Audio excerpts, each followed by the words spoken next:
Hello, and welcome to the History of the Early Church. Episode 35, The Little Piece of the Church. Back in episode 7, we saw how Christianity became a religio illicita under Nero. Since then, the church has been subjected to persecution. For most of this period, persecution has largely been a local affair, only occasionally drawing the attention of the emperors themselves. Then, from 250 to 251, and again in 257 to 260, the emperors Decius and Valerian instigated empire-wide persecutions of Christianity. Despite the varieties of persecution we have seen, though, the main rationale has been the same. Christians refused to honor the gods who protected Rome. It was fundamental to Roman pagan thought that for the safety of the empire, the Pax Deorum, the peace of the gods, must be maintained by offering sacrifices and performing the Roman rites. Such an ingrained idea made it inevitable that Rome would see Christianity as a threat, with its staunch insistence on exclusive monotheism. Would the two ever be able to coexist? In July of 260, word quickly spread that the Emperor Valerian had been captured alive by the Persians just outside Edessa. His army destroyed, the Augustus was made a prisoner of war. Rule of the Roman Empire was left solely to Valerian's eldest son and co-emperor, Gallienus. Shortly after hearing the news of his father's capture, Gallienus did something unprecedented. He recognized Christianity as a legal religion. Yes, you heard that right. Gallienus, some 50 years before Constantine, made Christianity a religio licita. Now, I know that flies in the face of everything you've ever read or heard. The usual story goes something like this. Only in 313, when the Edict of Milan was issued by the Emperor Constantine, did Christianity become recognized as a legal religion. There are problems with this interpretation of what actually happened in 313, which we will cover when we get there. For now, it's important we realize just how important Gallienus' actions were. Eusebius states Gallienus issued public edicts ending Valerian's persecution. Eusebius reproduces a rescript addressed by the emperor to Dionysius of Alexandria and the Egyptian bishops, where Gallienus makes reference to these edicts, but also mentions that he ordered the property confiscated during his father's persecution to be restored to the Christian church. The emperor recognized the church's right to own property as a corporate body, and, as seen in the rescript, Gallienus recognized the bishops as leaders of said corporate body. Governments obviously don't recognize the property rights of illegal organizations or their leadership. Therefore, the evidence preserved in Eusebius is clear that Gallienus went well beyond merely ending his father's persecution. Gallienus issued his laws of toleration and restitution in July or August of 260, and they were posted in the provinces as public proclamations. Pagans occupying church property which had been confiscated under Valerian were ordered to return it. Shortly after this, he also issued a rescript to other bishops which allowed them to recover their cemeteries. By August 9th, the Church of Rome had already reclaimed theirs. The peace following the capture of Valerian also allowed the Church of Rome to finally consecrate a successor to the martyr Xystus II. They chose the eminent presbyter Dionysius, who we encountered 2 episodes ago in the correspondence of his namesake in Alexandria. Dionysius was made Bishop of Rome on July 20th or 22nd, as soon as word reached the capital of Valerian's fate. But while the churches of Rome and elsewhere were able to enjoy the fruits of Valerian's capture and Gallienus' new policy, Christians in the East were not so lucky. Gallienus was busy defending Italy from a foreign invasion when word reached him of his father's capture. In the absence of an imperial presence in the East, Fulvius Macrianus, the Egyptian priest and finance minister who had originally induced Valerian to persecute Christianity, raised up his two sons, Macrianus the Younger and Quietus, as rival emperors to Gallienus. Supporting them was the persecuting prefect of Egypt, Lucius Mucius Aemilianus. Persecution was not officially over in the easternmost provinces. Dionysius of Alexandria was still being harassed by the prefect, and the Egyptian church was still unable to celebrate Easter in 261 in the normal manner. In Caesarea Palestine, a Christian soldier named Marinus was martyred. Marinus was being considered for promotion to centurion when another soldier denounced him as a Christian in front of the local authority, Achaeus. Achaeus gave Marinus a period of 3 hours to reconsider. As he exited the tribunal, Marinus was approached by the local bishop, Theoctecnus. The bishop led him to a church and placed the gospel book in front of him. Pointing to the legionary sword and then to the scriptures, Theoctecnus asked Marinus to choose between the two. Marinus chose the Gospels. The bishop said a prayer for him, and the soldier returned to the tribunal even more firm in his faith. After his final refusal, Achaeus had Marinus beheaded. His relics were then buried in a fine grave by a Christian nobleman named Asturius. But by early 262, the Macriani and Aemilianus had been defeated by generals loyal to Gallienus. Macrianus and his elder son were defeated and slain in a battle in Illyricum in 261, while the youngest Macriani was executed by Odenathus, the lord of Palmyra. More on him next episode. In Egypt, Aemilianus, who had himself been declared Augustus out of necessity following the defeat of the Macriani, was overcome by Gallienus' general Aurelius Theodotus, who took Egypt in the spring of 262 and was subsequently appointed prefect by the emperor.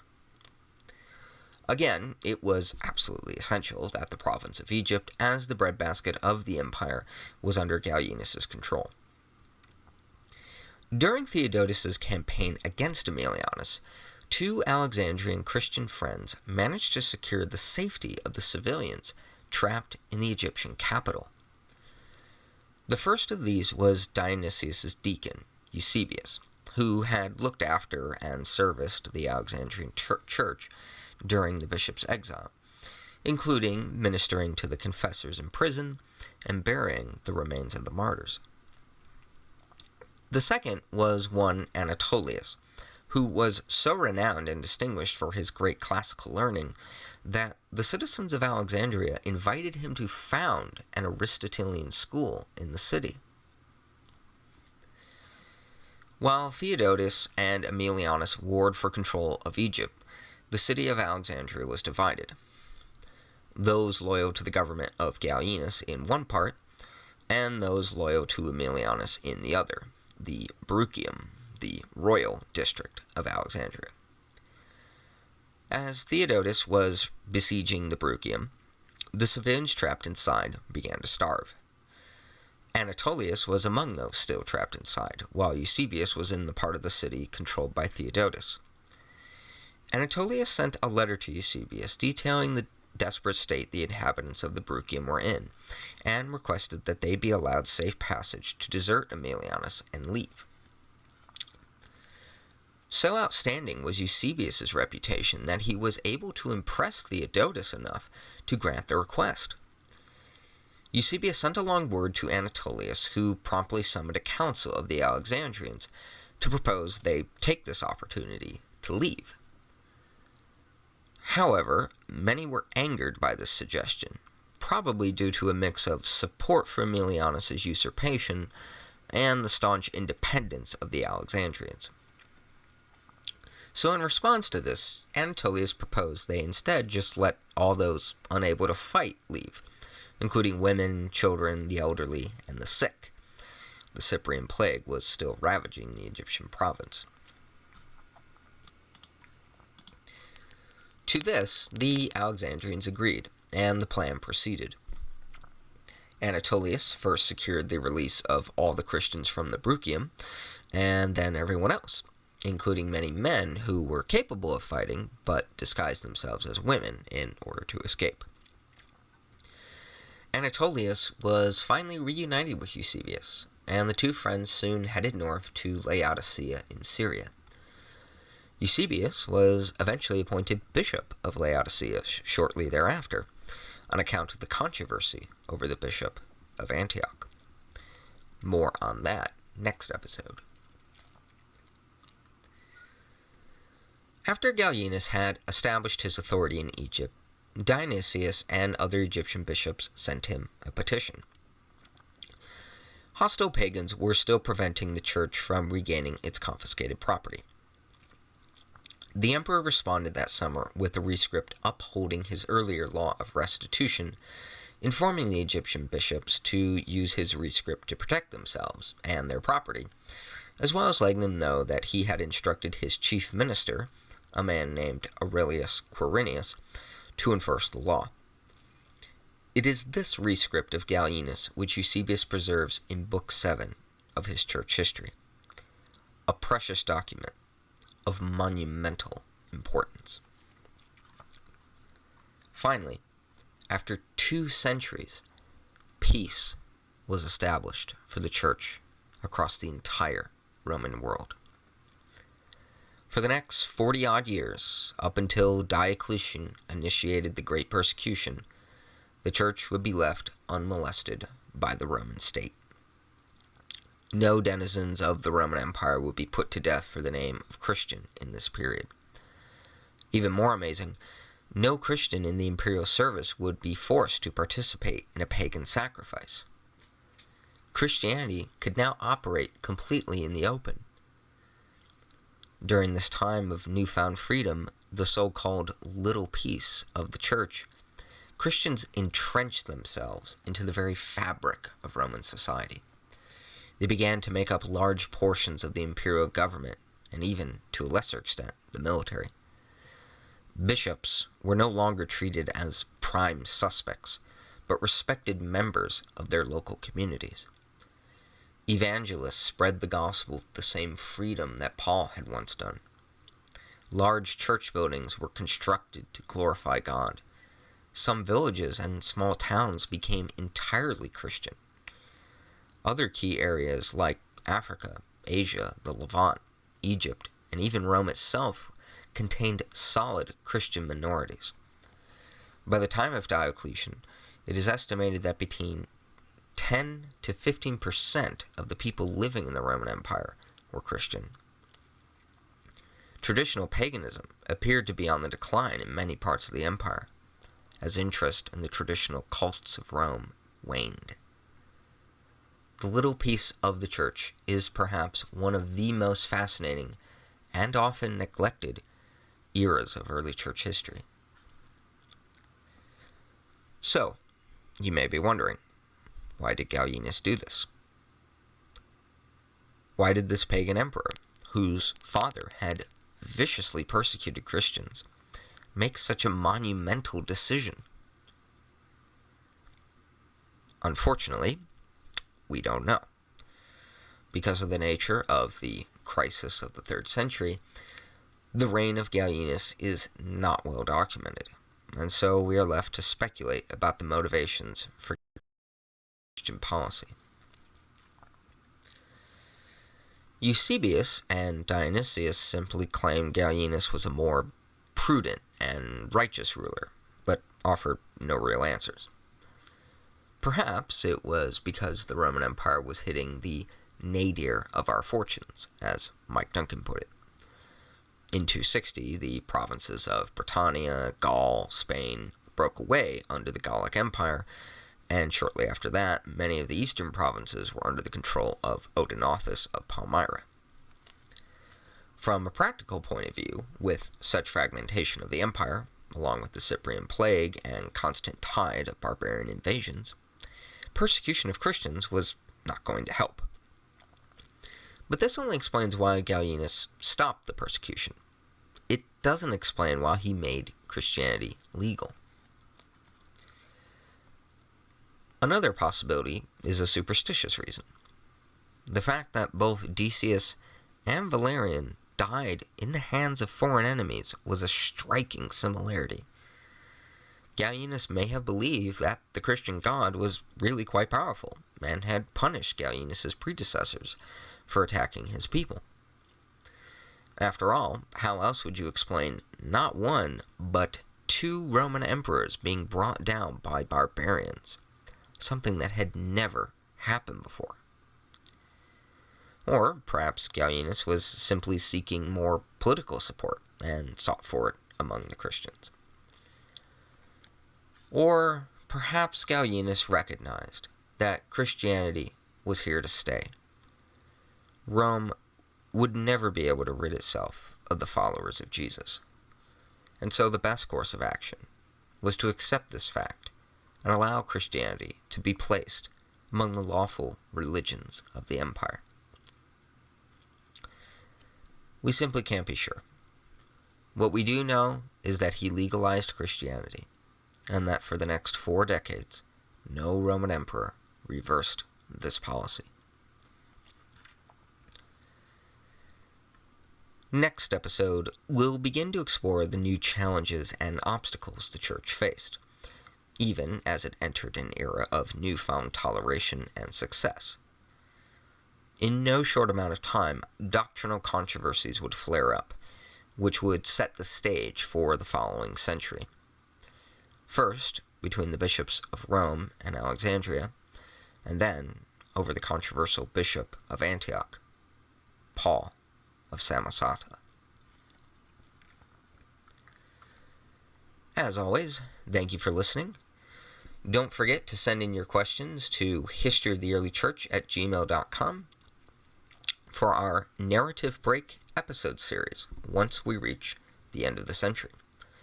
We'll be covering everything from the Bible to theology to the church's relationship with non-Christians in the first 3 centuries. You can ask me just about anything related to the show, and I'll try to incorporate your questions into my research or include them in the Q&A episode at the end. Also, please don't forget to leave a review on iTunes, post a comment on the Facebook page, facebook.com/Early Church Podcast, and don't forget to visit the website.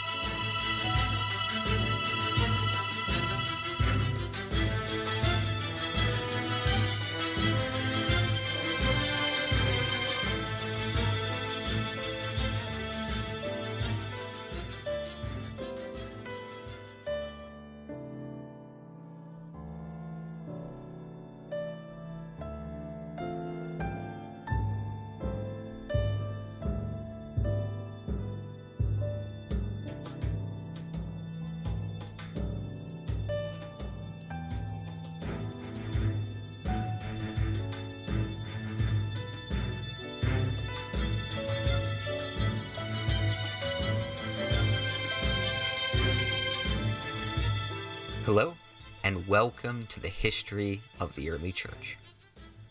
Episode 36, Zenobia's Bishop. In this episode, we turn our attention to the Trinitarian and Christological controversies which sprung up in the wake of the Little Peace of the Church. The first controversy actually began shortly before the Valerian Persecution started. Dionysius of Alexandria was petitioned for aid in refuting a certain heretical teaching that had flared up in the Libyan Pentapolis. These heretics were none other than Sabellians, or modalists, those who taught the Father, Son, and Holy Spirit were a single person. We last discussed Sabellianism back in episode 25, during our coverage of Hippolytus of Rome, and the theological controversies which had rocked the Roman Church in the late 2nd and early 3rd centuries. In the generation or so that had passed since then, the followers of Sabellius had continued to spread their sect and had now taken root in the Libyan city of Ptolemais. Around 257 or 258, Dionysius engaged in a lengthy correspondence with the Catholic bishops of Pentapolis in an attempt to defeat the modalist heresy. In his letter to Xystus II of Rome discussing the baptismal controversy, Dionysius also described the occurrences in Libya and forwarded his letters refuting the heresy to the Bishop of Rome. Sometime after the Peace of Gallienus, perhaps around 262, many of the Libyan bishops were quite taken aback by Dionysius' response to Sabellianism and decided to bring their accusations against the Bishop of Alexandria to the new Bishop of Rome, also called Dionysius. You may remember that Dionysius of Rome was one of the presbyters whom the Bishop of Alexandria corresponded with during the baptismal controversy. A council met in the Eternal City, and the Bishop of Rome took issue with both his namesake in Alexandria and his namesake's opponents. In response, Dionysius of Rome wrote 2 letters, one addressed to the Alexandrian Church, and a second addressed personally to the Bishop of Alexandria. In the former, he warned against persons who taught 2 extremes, Sabellianism and tritheism. The latter charge was being leveled against Dionysius of Alexandria. He had, evidently, gone so far in his refutation of Sabellianism that it appeared as though he was teaching that the Father, Son, and Holy Spirit were utterly separate and effectively 3 different deities. Rome was concerned to preserve the monarchy of the Father as the means by which to maintain Christological monotheism. Dionysius of Rome's letter to his namesake outlined the charges being brought against his Alexandrian colleague. He was accused of dividing the Son from the Father, of denying the Son was eternal and instead being created by the Father, and finally, of rejecting the Greek term homoousios in describing the relationship between the Father and the Son. There's a lot to unpack here. We'll start with the first charge of separating the Father from the Son, and by extension the Holy Spirit. This was the principal charge of tritheism. Rome was concerned, among other things, about Alexandria's expression of the Trinity as 3 hypostases. Today, some of you might be familiar with hypostasis as the primary Greek word used in Christian theology to refer to the 3 persons of the Godhead. Yet at the time, hypostasis had a far more vague meaning, as simply referring to something that exists in its own right, something with its own unique substance and nature. Therefore, when Alexandria described the Trinity as 3 hypostases, it is understandable why many would perceive this as teaching tritheism. In the accusation against Alexandria of making the Son not eternal and created by the Father, we see that the doctrine of the eternal generation, or eternal begetting, of the Son from the Father was still something even the greatest Christian thinkers struggled with. Alexandria was no doubt influenced by Origen in this regard. The passage of Scripture which was particularly crucial to this debate was Proverbs 8:22, where God's wisdom describes herself as being created before the beginning of his works. The exegesis of God's wisdom in the Old Testament as being the pre-incarnate Christ was a ubiquitous interpretation in the early church. The third charge, rejecting the term homoousios, is perhaps the most interesting and the most portentous. The word homoousios, meaning consubstantial, or of the same essence, was not popular among Catholics because of its Gnostic connotations. It was the Gnostics, who first employed its use, and used it often. According to later sources, it was none other than Sabellius who first used the term homoousios in a non-Gnostic setting to describe the unity of the Trinity as a single person. On top of its heretical associations, it was also a word completely absent from the Greek text of the Bible. None of the prophets or apostles ever used it in describing the Godhead. In response to Rome's letter, Dionysius of Alexandria wrote a 4-book work known as his Refutation and Defense. The bishop of the Egyptian capital acknowledged that, yes, he had perhaps gone a little too far in emphasizing the distinction between the persons of the Godhead, and that he had used intemperate language in describing the begetting of the Son from the Father. He reaffirmed his commitment to the eternal generation of the Son from the Father. He had used analogies which were, understandably, open for misinterpretation, such as comparing the Father and the Son to a ship builder and a ship. Of course, no mortal analogy could hope to perfectly express the eternal and divine relationship between the Father and his Son/wisdom/word, or his Spirit, for that matter. With regards to homoousios, Dionysius hesitantly acknowledged it was acceptable, if only in a vague sense, despite his reservations. The bishop's ambivalence with homoousios, along with his original description of the Son as created, would cause his later successor, Athanasius the Great, much consternation during the Arian controversy in the 4th century. But that is for a later day. For now, the controversy between Rome and Alexandria was laid to rest, as Rome appears to have found the refutation and defense satisfactory. Nevertheless, this would not be the only time in the 3rd century that the Orthodox would cast suspicion on the word homoousios. As I mentioned last time, in the aftermath of Valerian's capture by the Persians and the defeat of the Macriani usurpers by Gallienus' generals, many of the eastern provinces came under the control of the city of Palmyra. For the full details on the Empire of Palmyra and the political events of those years, see episodes 113 through 118 of Mike Duncan's The History of Rome. In short, Palmyra was a semi-independent and incredibly prosperous trading city-state located southeast of Antioch in the Syrian borderlands between the Roman and Persian empires. After defeating Roman usurpers and routing an invading Persian army, the lord of the city, a Romano-Palmyrene general named Odenathus, became an instant sensation in the Roman Near East. From there on, Odenathus successfully ruled and defended the Roman provinces of Syria, Palestine, and eastern Anatolia until his death in 267. During his rule, he was officially under the authority of the Emperor Gallienus, a necessary fiction which kept the two parties at peace with one another.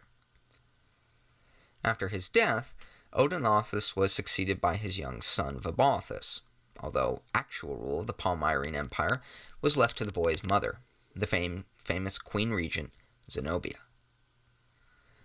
Zenobia abandoned her husband's nominally pro-Roman stance and decided to turn Palmyra into an independent state, capturing the foremost imperial province, Egypt, in 270, and later styling Vabathus as Augustus. These actions inevitably led to war with Rome once a capable emperor was able to muster enough forces to march east and put down the upstart Palmyrene. But we're getting ahead of ourselves. During the reigns of Odenathus and Zenobia, controversy arose around the teachings and behavior of the Bishop of Antioch. In 261, Demetrian of Antioch passed away, either in exile in Persia or Antioch itself, depending on which version you believe. Succeeding him to the episcopal throne was a man named Paul of Samosata. We know almost nothing for certain about the background of Paul, other than that he was poor. It has been hypothesized, for reasons we shall get to later, that he was of native Syrian stock rather than of Hellenic descent. Whatever his origins, the Samosatene would go down in history as one of the most notorious heresiarchs of the pre-Constantinian Church. Our old friend Firmilian, the Cappadocian bishop, came twice to Antioch to correct Paul. At one of these meetings, a council was held in the city in 264 AD. Dionysius of Alexandria was invited as well, but his failing health prevented him from attending. He instead sent a letter to the council refuting the errors of Paul. Not long after, Dionysius the Great died, having served on the throne of St. Mark for 17 years. At the council itself, Firmilian and the others were able to extract a promise from Paul that he cease and desist from his heresy and immorality. Satisfied, the bishop of Caesarea and the others returned home. But they were deceived. Paul did not give up his heretical teachings, and his immoral behavior only became worse. A second council was called to meet at Antioch in November of 268, and it proved to be one of the largest ecclesiastical gatherings of the ante-Nicene Church. Firmilian of Caesarea, angered by the fact that he had been deceived, made for Syria with all due haste. But on October 28, 268, the Cappadocian bishop died. Presidency of the council instead fell to another prominent Eastern bishop we have already encountered, Hellenus of Tarsus. Joining Hellenus were clergy from Cappadocia, Syria, Palestine, and Arabia. Included among these were none other than Gregory the Wonder Worker and his brother Athenodorus, as well as Hymenaeus of Jerusalem and Theoctistus of Caesarea in Palestine, as well as the Alexandrian friends Eusebius and Anatolius of Laodicea, whom we met last episode. But although a great many prominent bishops were at the council, it was a local presbyter named Malchion that finally exposed Paul. Malchion was not only a presbyter in the Christian church, but a principal of a school of Greek rhetoric in the city of Antioch. On these merits, the assembled clergy chose him to interrogate Paul, to which Malchion brought in stenographers to record his conversation with the bishop of Antioch. Eusebius of Caesarea tells us that Malchion, and Malchion alone, succeeded in finally unmasking Paul for the heretic he was. Today, there is a fragmentary text which survives from quotations in later authors, claiming to be a copy of these proceedings. The fact that such a record was requested illustrates both the craftiness with which Paul could obscure his views, and also how difficult and intricate the theological debate was. We'll get into Paul's heresy in a moment, but first I want to discuss the Bishop of Antioch's behavior.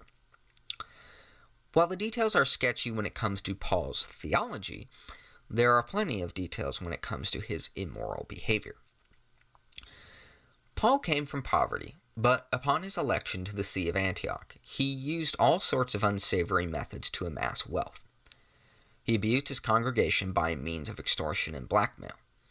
He would promise aid to persons in legal trouble in exchange for upfront fees, and then abandon them when the time came for their court proceedings. Paul behaved more like an imperial governor than a Christian cleric, strutting around the city with bodyguards and making pompous pronouncements. He preferred the magisterial title decanarius to that of bishop. During Easter, he banned the singing of certain popular hymns to Christ, and instead instructed his female supporters to sing praises to himself, lauding him as an angel come down from heaven.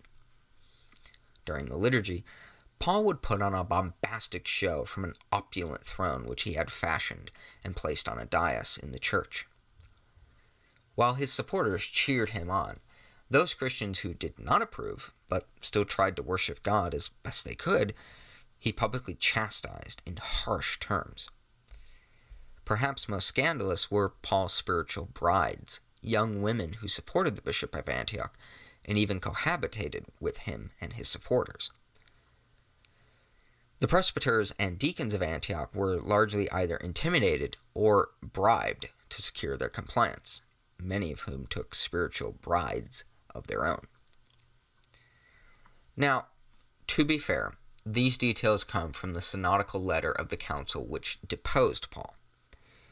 But given the public nature of these actions, it's hard to get away from the picture of a man who ruthlessly abused his episcopate for personal gain. The Bishop of Antioch's theology, on the other hand, is a wholly different matter. The precise nature of Paul's heresy is difficult to determine. His teachings were linked by later church fathers to pretty much every heresy imaginable. Our earliest information comes from Eusebius and the letter of the Second Council of Antioch, which he quotes extracts from. Other documents, such as the aforementioned Acts of Malchion, or the letter of the six bishops, purport to be contemporary documents of the controversy, but their authenticity is not entirely certain. Christian writers in the 4th and 5th centuries invariably linked Paul to the debates of their day, and so their information on Paul is often riddled with anachronisms, despite possibly having genuine information.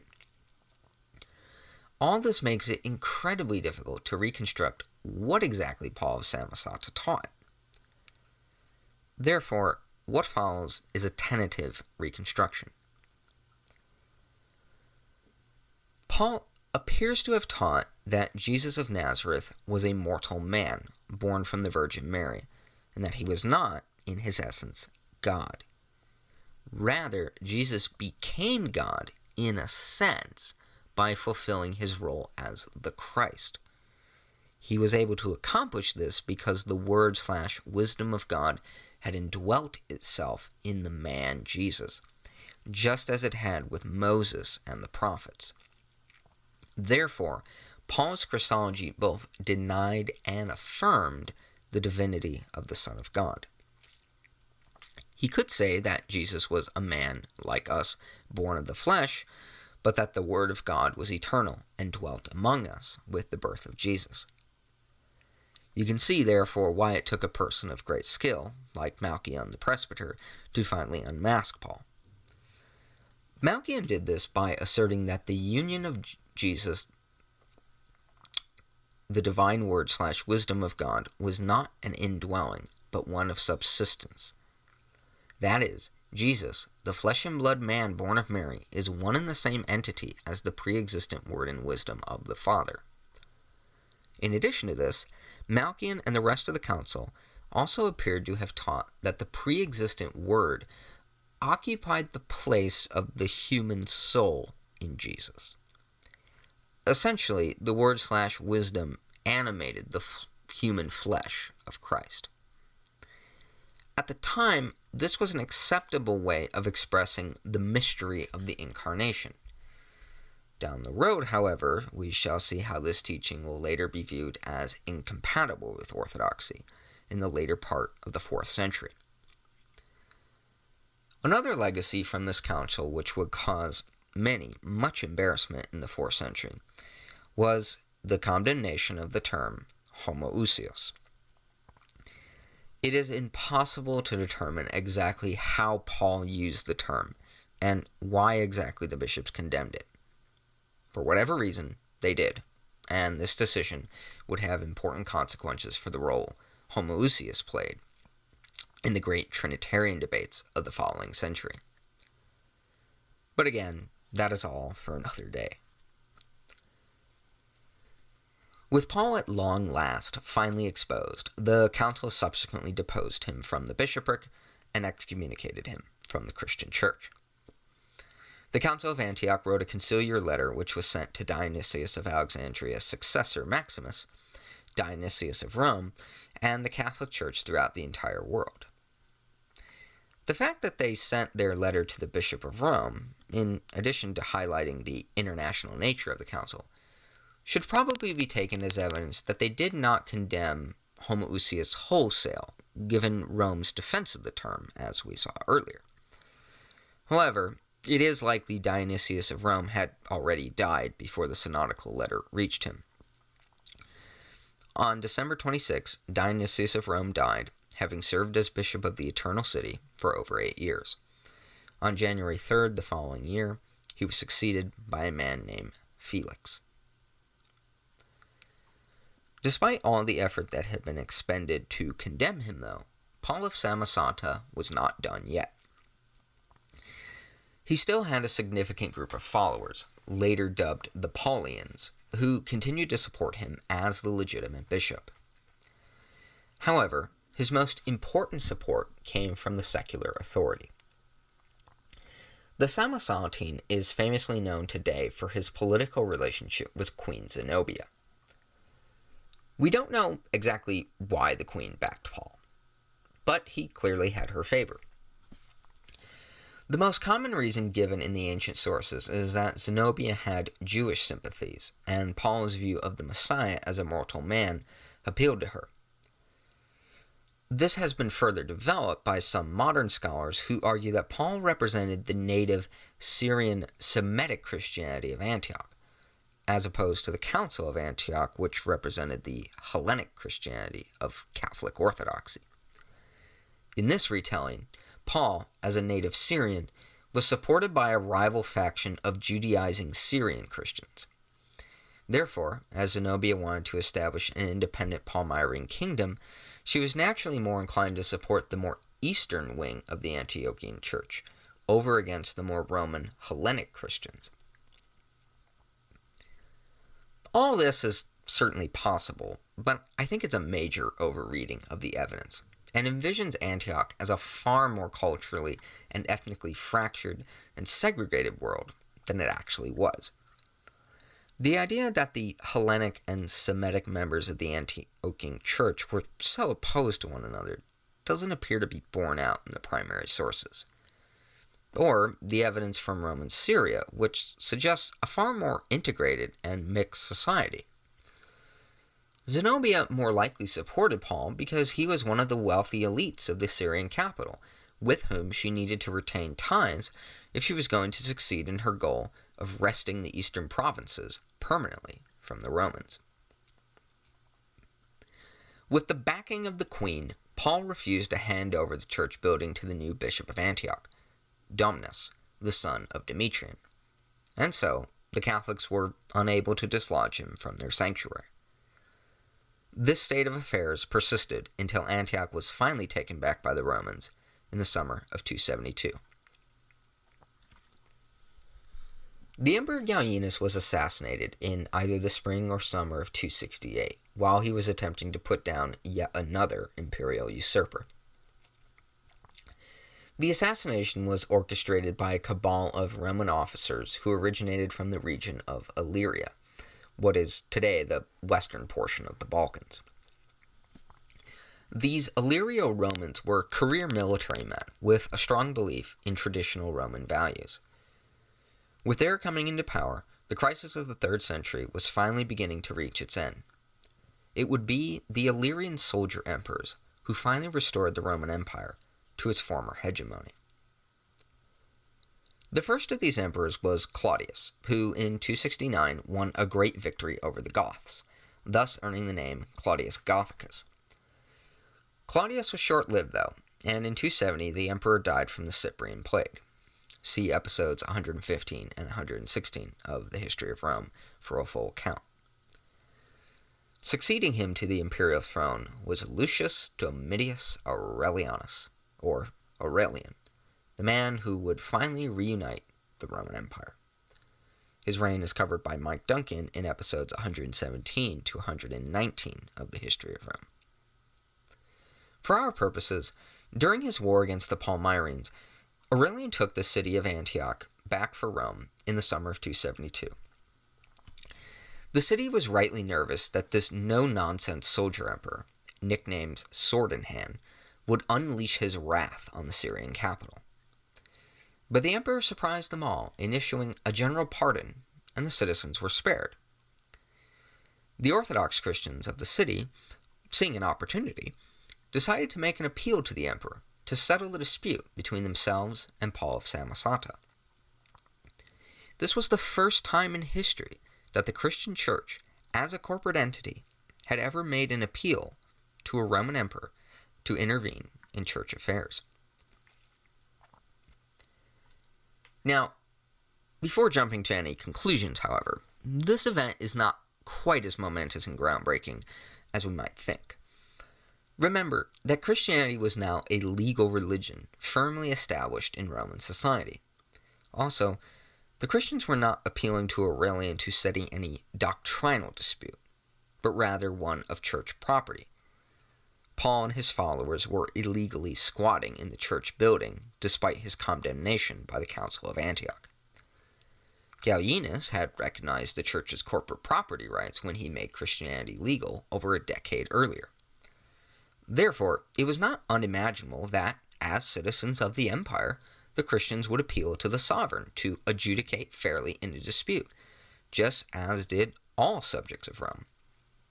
Going back to Augustus, and even before him, with the Hellenistic kings, it was understood that one of the emperor's main duties was to judge fairly and settle disputes when his subjects petitioned him.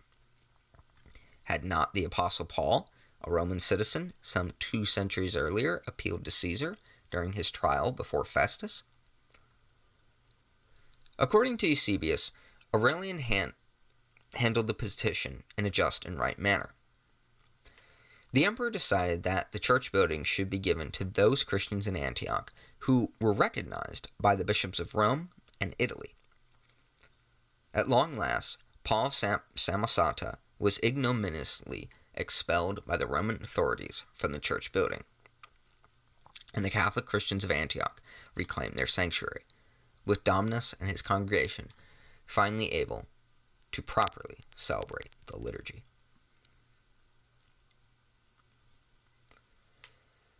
The affair over Paul of Samosata is worth reflecting on for a moment. The Council of Antioch in November of 268 was probably the largest gathering of its kind in the ante-Nicene Church. Although church councils were nothing new, the size and international scope of the council surpassed all that came before it, and the synodical letter of the council, written to the entire church, was the first such document of its kind. The council set a model which numerous synods in the following centuries would continue.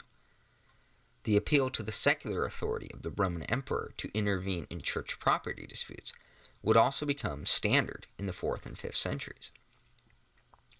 Paul's theology and the church's response to it would have long-term ripple effects on the theological disputes of late antiquity. In many ways, the affair over Paul of Samosata, some 40 years before Constantine, prefigures much of the things to come.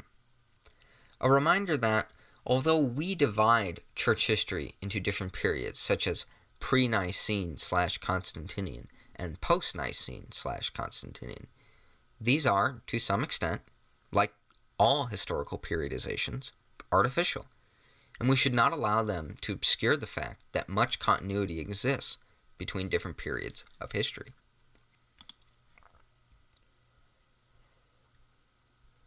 Given Aurelian's fair and equitable treatment of his Christian subjects in Antioch, it may come as a surprise that, towards the end of his reign, the emperor came very close to making Christianity illegal again and launching a new persecution.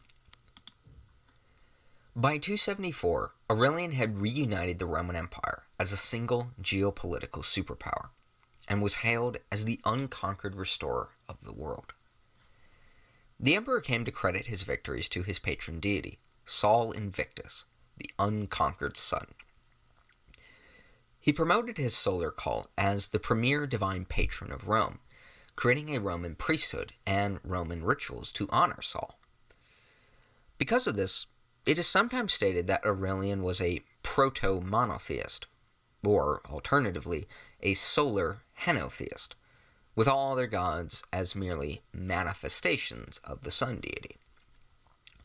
Furthermore, the cult of Sol Invictus is said to have paved the way for Constantine's adoption of the Christian god as the sole deity of the Roman Empire, as well as reinforced the more autocratic divine right style of rule associated with Aurelian's successors.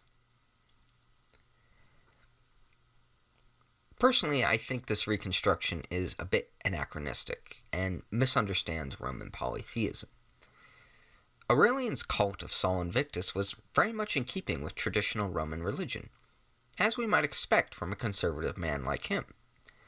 Saul was never understood to replace all other gods or serve as some kind of syncretistic deity by which all other gods had to be assimilated to. Aurelian's coinage continued to depict Saul alongside traditional deities like Mars and Hercules, without merging them. Instead, Saul was the emperor's personal patron, and therefore one of the empire's patrons. However, while the cult of Saul Invictus should not be understood as some kind of proto-Roman imperial church, there is another touchpoint with Christianity worth mentioning.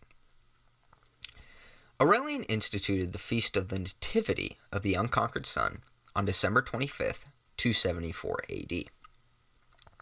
From then on, the Nativity of Saul was regularly celebrated as one of the major Roman holidays on December 25th.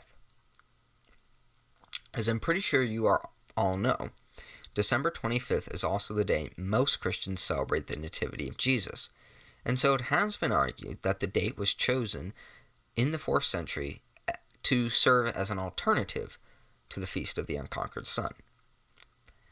This view is very widespread and has long enjoyed much support. However, in the course of my research, I have come across an alternative theory. According to this view, Christian use of December 25th actually came from Christians attempting to calculate the year Jesus was born and died. To make a long story short, the early church reached something of a consensus that Jesus died on either March 25th or April 6th. Following an old Jewish tradition that prophets of God died on the same day they were born or conceived, the early Christians, depending on the liturgical calendar they followed, marked one of the two dates as both the historical date of the crucifixion and the Feast of the Annunciation, the day the angel Gabriel came to the Virgin Mary, announcing she would be the mother of the Messiah, and the Holy Spirit subsequently conceived Jesus in her womb.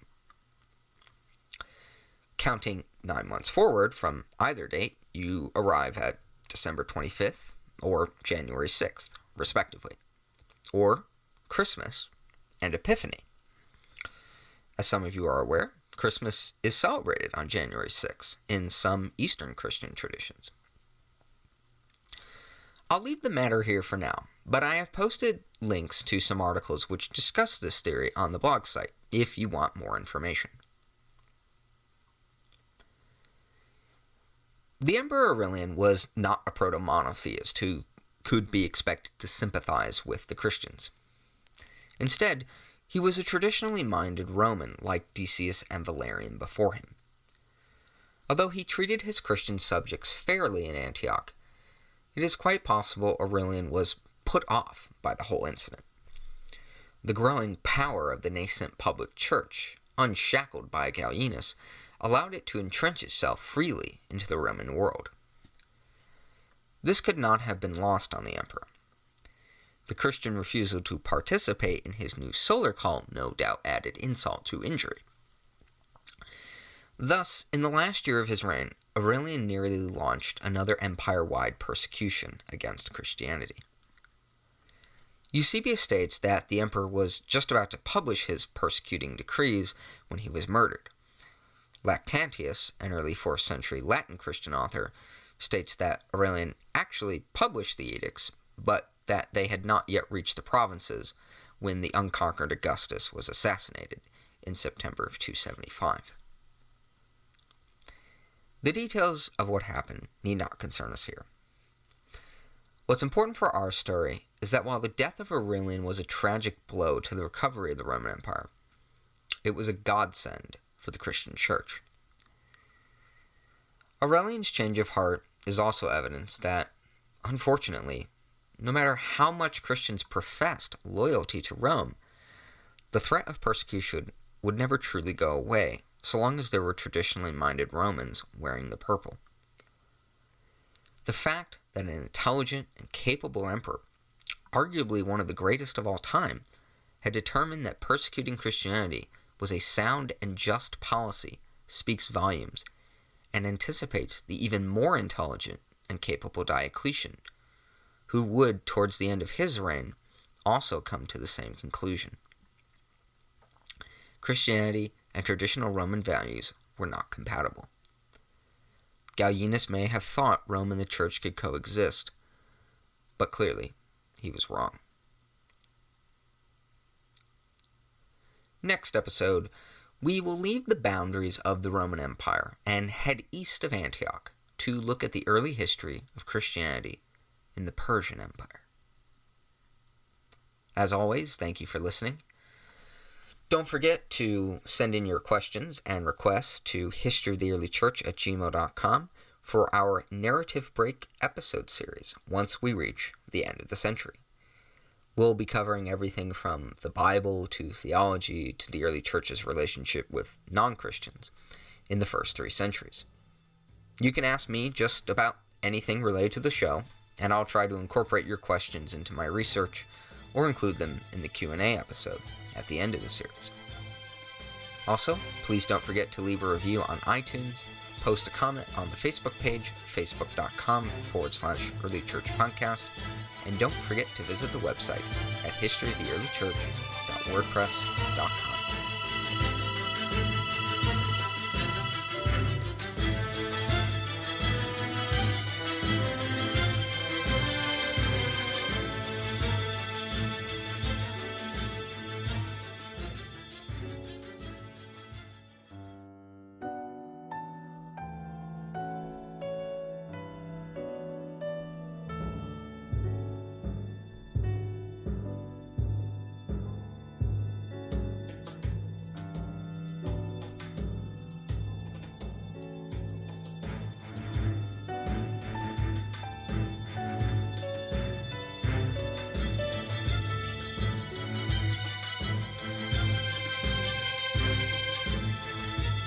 Hello, and welcome to the History of the Early Church, Episode 37, East of the Euphrates. Last episode, we looked at the Christological controversy around the Bishop of Antioch, Paul of Samosata. This episode, we journey further east, heading out from Roman Syria, and looking at the early Church of the East in Mesopotamia and Persia. Before proceeding, a brief note on terminology. The title Church of the East is the most common designation in the scholarly literature for the ancient Christian communion east of the Euphrates River. This title is no doubt confusing, as haven't we already been talking about the Eastern Church? That is, the Greek-speaking Christians of the Eastern Mediterranean, in contrast to their Latin brethren in the West. Obviously, the terms East and West are somewhat relative. A Christian living in, say, Antioch would no doubt see the Church of Rome as Western, but a Christian living in Persia would call both the churches of Rome and Antioch Western. The Church of the East and its modern-day successors have many other names just to make things more confusing. The Assyrian, East Syrian, Chaldean, Nestorian, and Persian Church, to name the most prominent. It is not our purpose here to delve into the intricacies of all these names and the different communions which have adopted them. For now, I shall refer to the Christians of the Great Church in the Persian Empire in these ways. Assyrian, that is, the indigenous Semitic Syriac-speaking inhabitants of the land of Assyria, which is basically the far eastern part of modern Syria and northern Iraq. Examples of such persons include the legendary King Abgar of Edessa, whom we discussed way back in episode 6. Note, of course, not all members of the Church of the East were Assyrians. Many also came from other regions of the Persian Empire, and even as far afield as India. East Syrian will also be used in reference both geographically to the Assyrian heartland, but more specifically, the liturgical rite of the Church of the East. Finally, the term Persian Church will also be used, when necessary, to distinguish these Christians from the Greek-speaking Christians of the Eastern Roman Empire.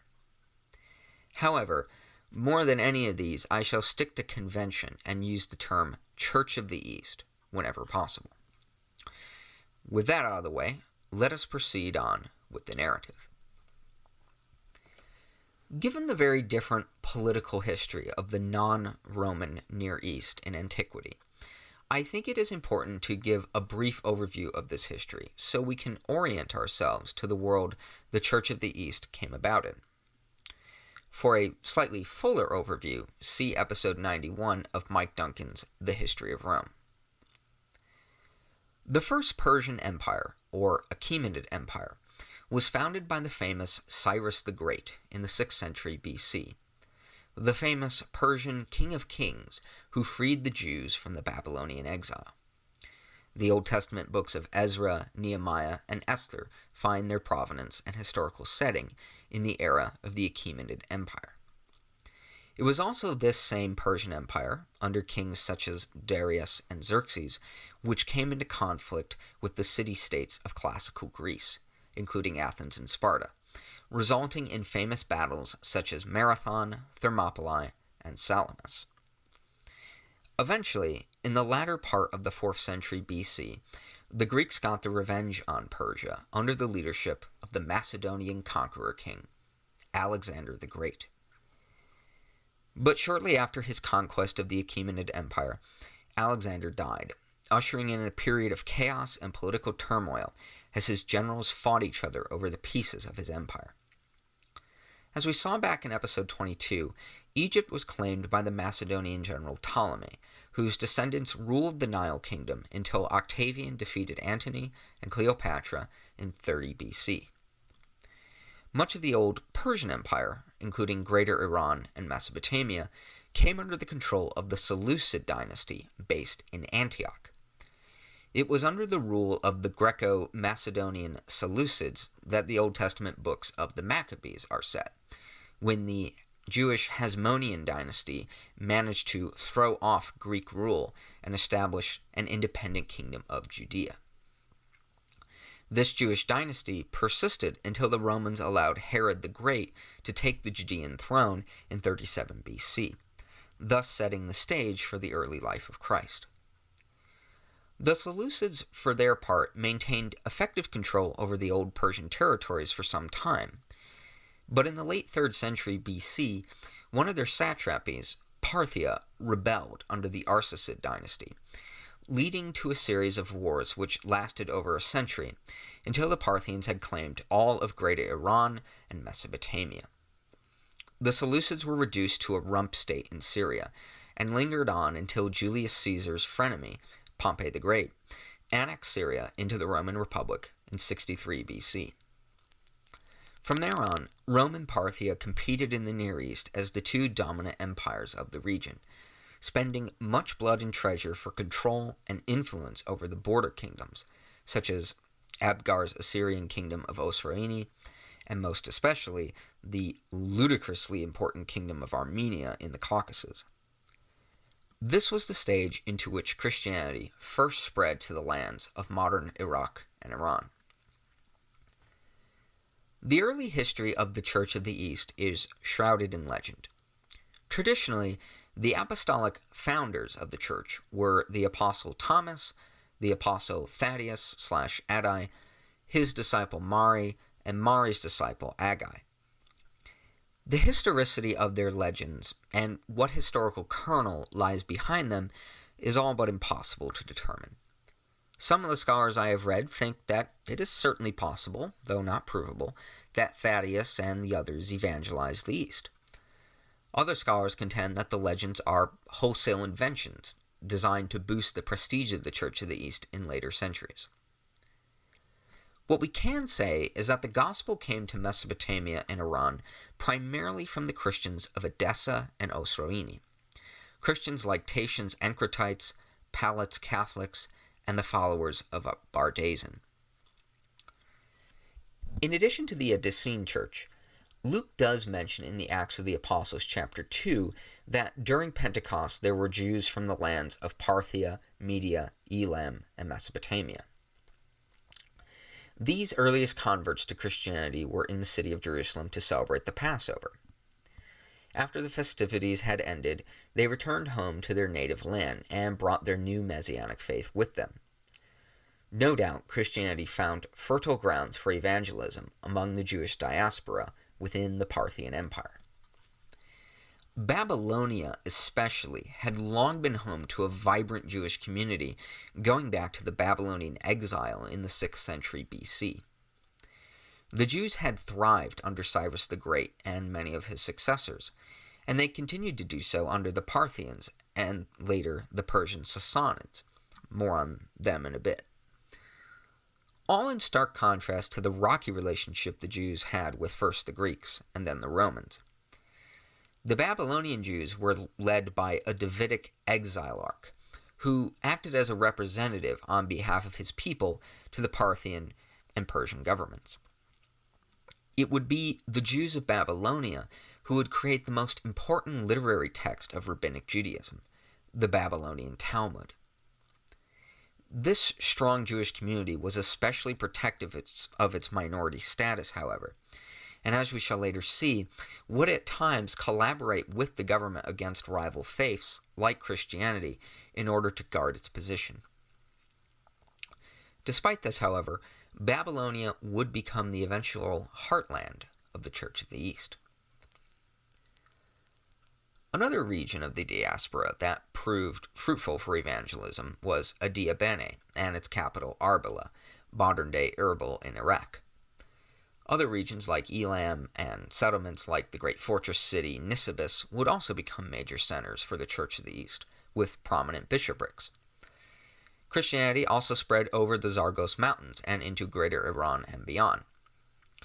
By the early 3rd century, there were already Christian communities in the Persian heartland of Fars, and even as far afield as Hindu Kush and Kerala in India.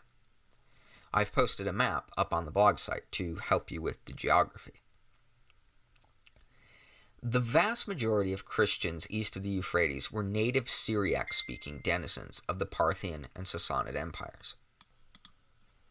We have encountered Syriac-speaking Christians sporadically in our narrative, including King Abgar, Tatian, the wayward disciple of Justin Martyr, and Bardasan of Edessa and his followers. Nevertheless, a significant amount of Greek-speaking Roman Christians also lived in Mesopotamia. Some of these Christians had fled east to escape Roman persecution, while others were refugees deported by the Persians during their wars with Rome, as we saw with Demetrian of Antioch. These East Roman Christians did not usually integrate with the Syriac Christian communities, but instead formed their own bishoprics and retained independent parishes drawn along ethnic and linguistic lines. As such, the early organization of the great church in the Near East was often disorganized, with multiple bishops in a single city. In addition, unlike certain episcopal sees in the Roman West, such as Rome, Carthage, and Alexandria, no single bishopric held any sort of seniority, let alone primacy, among the bishops of the Church of the East. Certain cities no doubt had prestige, such as Edessa and Nisibis, but by and large the early Church of the East was decentralized and lacked an obvious center. Bishops acted with near total independence within their respective areas. This therefore made it difficult for the church to represent itself to the Persian rulers. It also made it difficult to keep the ecclesiastical hierarchy accountable, and allow the church to speak on matters of importance with a unified voice. The need for the Church of the East to speak with a unified voice became ever more important from the year 224 onward. For in that year, the Parthians, who had ruled for some 4 centuries, were overthrown. The Parthians were not native to Persia, but were outsiders from Central Asia. Their empire, when united, was a match for the Roman Empire in the East, but the Parthian kingdom was a decentralized, feudal-like monarchy. In contradistinction from the Roman emperor, the Parthian king of kings was theoretically in charge of various sub-kings, whose domains made up the territory of the empire. This all changed in the early 3rd century, when the Parthians were vanquished, and a new native Persian dynasty assumed power, creating a centralized autocratic empire which proved to be the greatest foreign power the Roman Empire had ever faced since the days of Hannibal. I am talking, of course, about the Sassanids. For Mike Duncan's introduction of them in the history of Rome, see episode 105. The Sassanids, or Sassanians, were an Iranian family who originated from the region of Fars, the Persian homeland. The name Sassanid originated from the name Sassan. In my research, the identity of Sassan has yielded two different, although not mutually exclusive, answers.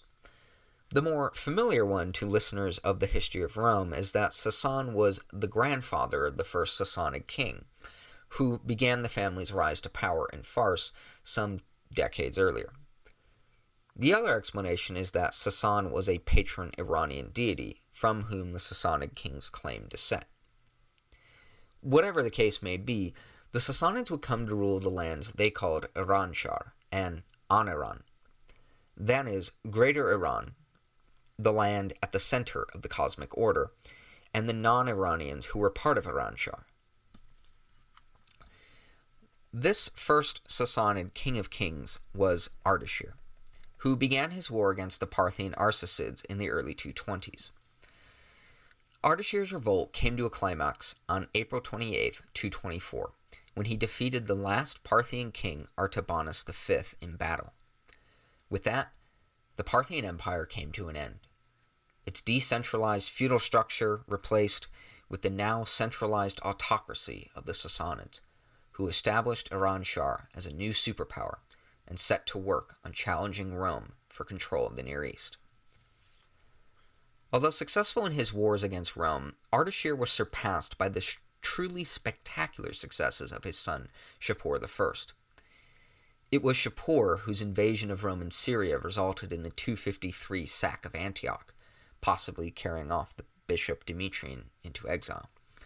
It was also Shapur who defeated and captured the persecuting Emperor Valerian in 260. I'll stop here because the details of the many Roman-Sassanid wars have been well covered in the History of Rome and its successor, Robin Pearson's The History of Byzantium. In relevance to our narrative, religion became ever more important under the new Persian Empire. Whether or not they were descended from a god called Sassan, there was no doubt in the minds of the Sassanid kings which religion was true and good: Zoroastrianism. It is not our purpose here to cover the entire history and theology of Zoroastrianism, a faith which still exists today. While we shall cover the basics of ancient Zoroastrianism, our focus will mainly be on the Zoroastrianism of the Sassanid era, as that is the form of Zoroastrianism which has the most relevance to our story. Reconstructing the history of Zoroastrianism is fraught with extreme difficulty given how hard it is to date the material in the historical record.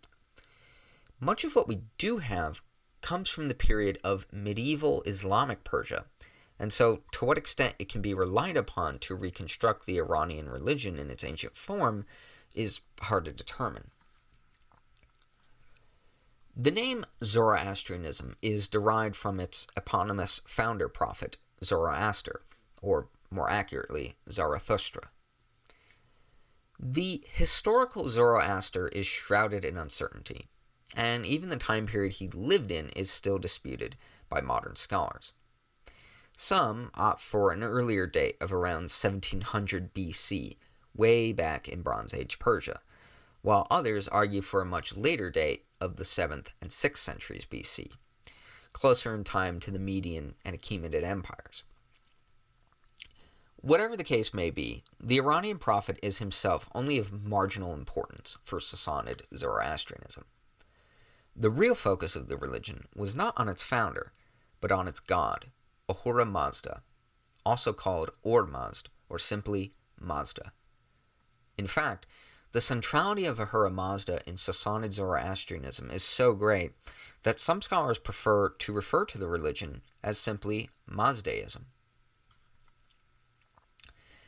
At its heart, the cosmology and mythos of Zoroastrianism is one of optimistic dualism. In eternity past, the good god Ahura Mazda, the wise lord, creates the universe, including good spiritual beings. But he was opposed by his evil counterpart, Ahriman, or Angra Mainyu. As a result, Ahura Mazda's omnipotence becomes temporarily limited. And so, the wise lord creates the physical world, including the elements, plants, animals, and humanity, as part of a grand plan to defeat Ahriman and his evil spirits. When space and time come to an end after 12,000 years, Ahriman will finally be defeated, and the rule of Ahura Mazda will be established forever. Human beings are part of this battle between the good god and the evil god, and must make the moral choice to follow one or the other, which invariably weighs on their life in the next world. Because the physical world and life itself were created for a moral purpose by Ahura Mazda, it was considered the sacred duty of Zoroastrians to participate in life-sustaining work. This included not only good behavior, like not lying, which Zoroaster himself detested, but also attending to nature by engaging in agricultural pursuits, partaking of the fruits of the earth. This also meant getting married and having children, as this was also participating in Ahura Mazda's work of sustaining life.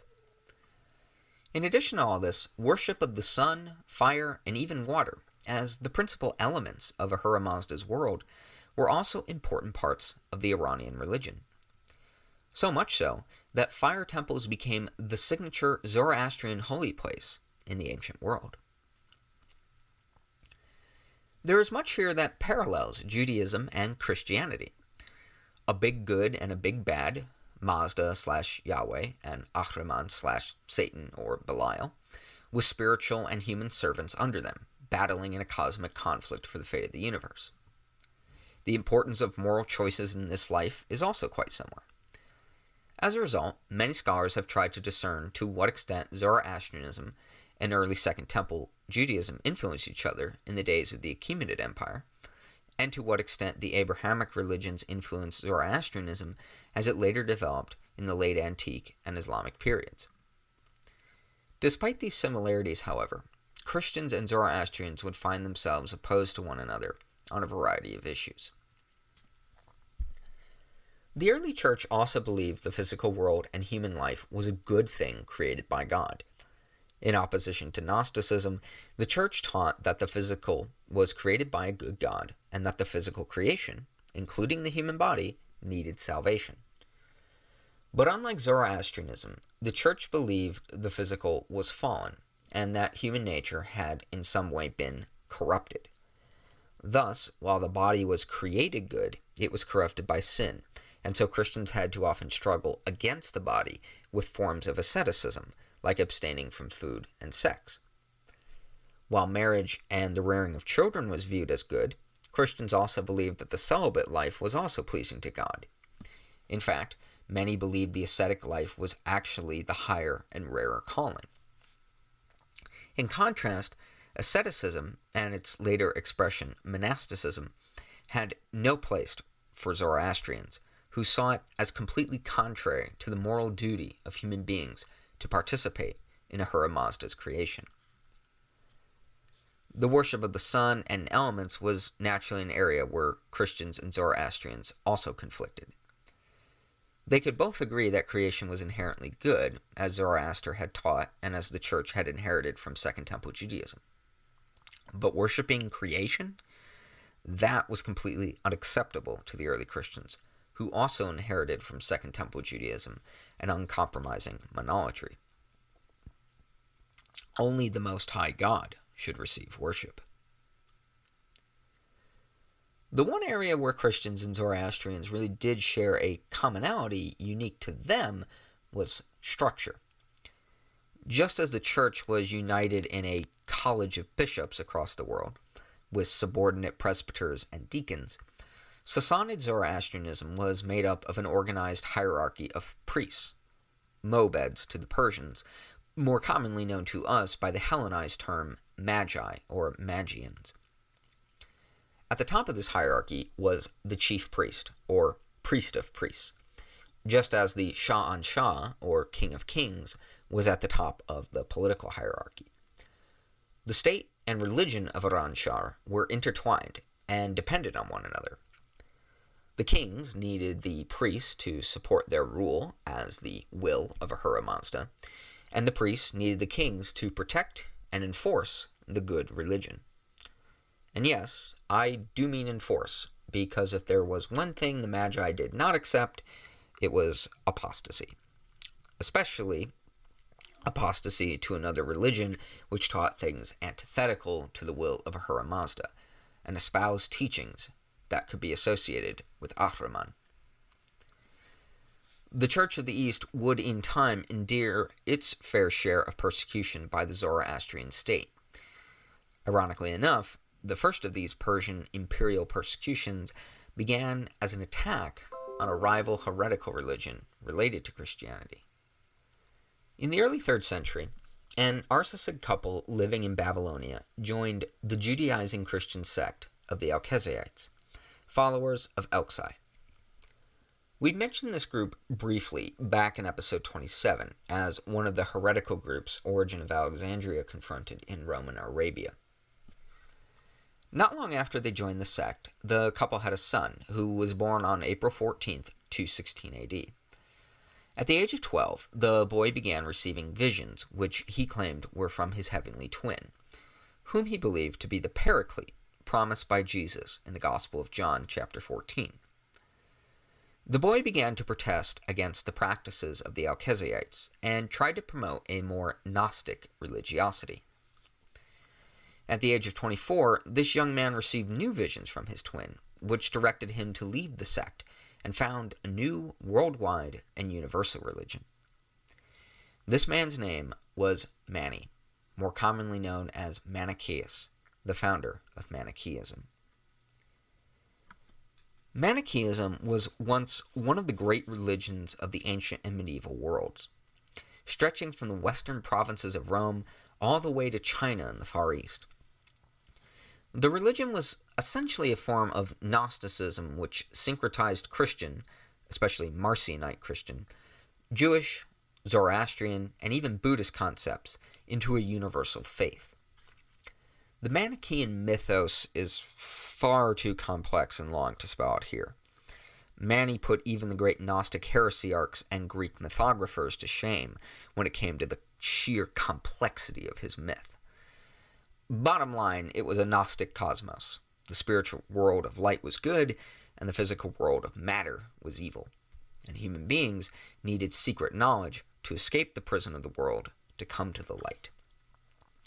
If you want the full details, I recommend Chapter 11 of Berger Pearson's book, Ancient Gnosticism, which we discussed back in episode 11 when we first introduced Gnosticism into our narrative.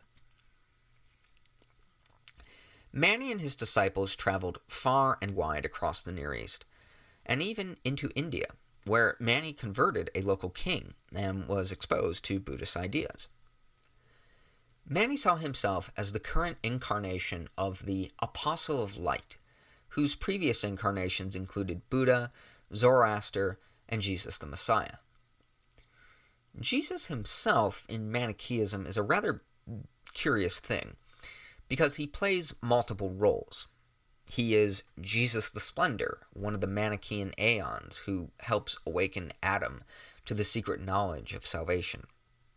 He is also the suffering Jesus, personifying the trapped living soul in the evil material world. As the Messiah, he is an incarnation of the Apostle of Light and will return as judge at the end of the world, after the Great War, when darkness and matter are defeated. Christologically, Manichaeism was strongly docetic.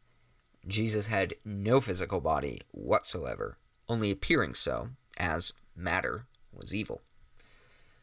When Manichaean missionaries reached the Roman Empire in the 270s, they desired to show the Orthodox Christians the falsehood of believing in Jesus' physical body and true humanity. In a similar vein, they also argued that Christians needed to reject the earthly and fleshly Old Testament as sacred scripture, a la Marcion. Mani was a prolific author and artist. He strongly believed that as the last incarnation of the Apostle of Light, his teachings were the final revelations from the Father. As such, he made sure to carefully record his religion in writing, as well as crafting several illustrations to help depict his teachings. To top it all off, he even developed his own canon of sacred Manichaean scripture. In many ways, the Manichaean religion was ahead of the curve when compared to the Church. In addition, like other Gnostic sects, Manichaean adherents fell into two groups, the elect and the hearers who supported the elect.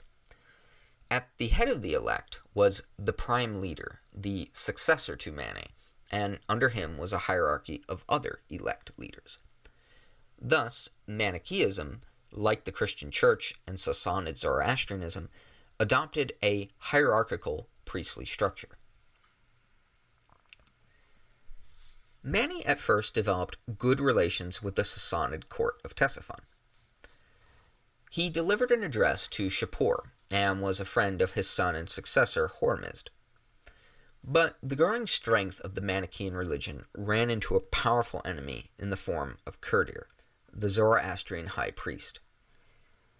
In February of 274, the Persian king Bahram tried and imprisoned Mani.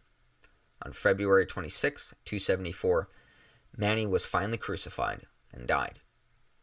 His death subsequently became a greatly celebrated annual feast of the Manichaean community. Following their prophet's death, the Manichaeans were subjected to a general persecution by the Persian government. It should be of no surprise to us that Kurdir and his Magian colleagues, now at the height of their power, found it prudent to persecute Mani and his followers. The new religion contradicted the basic tenets of Zoroastrianism, such as the goodness of the physical world, the need to participate in the earthly world as opposed to asceticism, and the moral purpose of creation, just to name a few. Kurdir and the Magi were able to expand religious persecution during the reign of Bahram's son and successor, also named Bahram. The persecutions eventually included several religious groups which Kurdir proudly immortalized in an inscription from circa 285. Kurdir celebrates how he has defended Zoroastrianism by striking down Jews, Buddhists, Hindus, Manichaeans, Nazarenes, and Christians. The use of the terms Nazarenes and Christians seems to refer to Syriac-speaking Christians and Greek-speaking Roman Christians, respectively. Kurdir was able to accomplish this in part because the King of Kings was initially unable to distinguish between Manichaeans and Christians on account of the similarities between the faiths. Understandable, given the syncretic and Judeo-Christian origins of Mani's religion. As a result, it soon became apparent to many among the Church of the East that they needed to be able to represent themselves before the Sassanid court in a unified way. Thus, not long after the persecution of Bahram II, the first bishop of Seleucia Ctesiphon, the Persian capital, was consecrated sometime in the 280s. His name was Papa Bar Gagai, and it is with him that the Church of the East finally begins to emerge more solidly within the historical record, similar to how Demetrius of Alexandria's episcopacy marks the emergence of the great church in Egypt. As bishop of the Persian capital, Papa asserted claims of primacy over the other bishops of the Church of the East. Bitter controversy erupted almost immediately, with whole bishoprics rising up in revolt against what they perceived as Papa's gross abuse of episcopal power. The conflict came to a head in 315 at a council in Ctesiphon. After a heated exchange, the following agreements were reached. 1. Papa would be succeeded by his deacon Simon Bar Saba, who had opposed Papa's claims and had been an important figure in the resistance faction. 2. Papa's claims of primacy were rejected, but his position as bishop of the Persian capital was acknowledged tentatively as giving him the nominal position of leading bishop of the Church of the East. From then on, the bishops of Seleucia Ctesiphon would rise in power, and their position as head of the Persian Church would be solidified over the next century. Papa himself died either in 326 or 329. With that, we shall leave the Church of the East for now, in the early 4th century, under the leadership of Simon Bar Saba. Next episode, we return to the Roman East as we explore the origins of Christian monasticism, and in particular, the life of the so-called first monk, Antony of Egypt. As always, thank you for listening. Don't forget to send in your questions and requests to historyoftheearlychurch@gmail.com for our upcoming Narrative Break episode series, once we reach the end of the century. We'll be covering everything from the Bible to theology to the Church's relationship with non-Christians in the first 3 centuries. You may ask me just about anything related to the show, and I'll try to incorporate your questions into my research or include them in the Q&A episode at the end. Also, please don't forget to leave a review on iTunes, post a comment on the Facebook page, facebook.com/earlychurchpodcast, and don't forget to visit the website at historyoftheearlychurch.wordpress.com.